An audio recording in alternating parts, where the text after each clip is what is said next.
Est-ce que vous n'avez pas l'impression que le nom Michel, oui, c'est vrai, mais le nom Njombo aussi, puisqu'on sait que votre père, c'est un important membre du bureau politique du Parti congolais du travail, qui plus est, il y a quelque temps, il était un influent ministre de la République. Alors, est-ce que le magma des entreprises que vous représentez n'a pas voulu faire de vous un VRP pour porter les désiratages, notamment du secteur privé auprès du secteur public, mais de l'autre côté aussi, le même secteur public s'est dit, mais de quoi se mêle-t-il? Celui-là, il est quand même notre fils. Pourquoi se montre-t-il si pertinent dans ses analyses qu'il fait alors que nous sommes dans une situation d'assèchement financier au Congo-Brazzaville?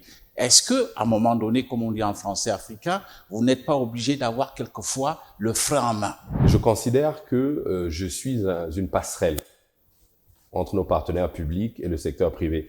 Parce que si on dit que je suis presque un enfant du sérail, ça veut dire que je comprends le point de vue des acteurs publics, des acteurs politiques.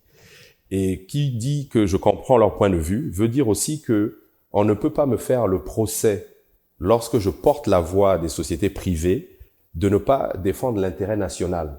Je suis, je pense, potentiellement, en toute humilité, le meilleur avocat du secteur privé. Parce qu'il est difficile, et là je joue peut-être, je devrais peut-être pas, mon rôle de fils d'eux, mais si je ne le joue que pour l'intérêt national ou commun, j'accepte de le jouer. Donc je joue quelque part la carte de fils d'eux. On ne peut pas me fermer les portes, en toute humilité, parce que c'est des gens qui m'ont vu évoluer, personnellement et professionnellement. Donc il est difficile de dire qu'on ne va pas parler à notre fils pour ne pas écouter son plaidoyer.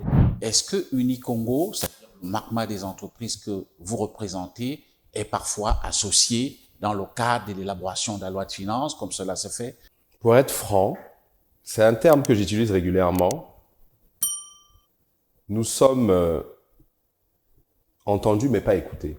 Je pense que le fait qu'on n'ait plus écouté aussi, c'est peut-être parce qu'un cadre formel où on pourrait être écouté n'existe plus. Donc on est simplement sur des échanges de propositions écrites, des propositions qui ne sont pas toujours, qui n'arrivent pas toujours sur le bureau des décideurs ou pas dans les temps.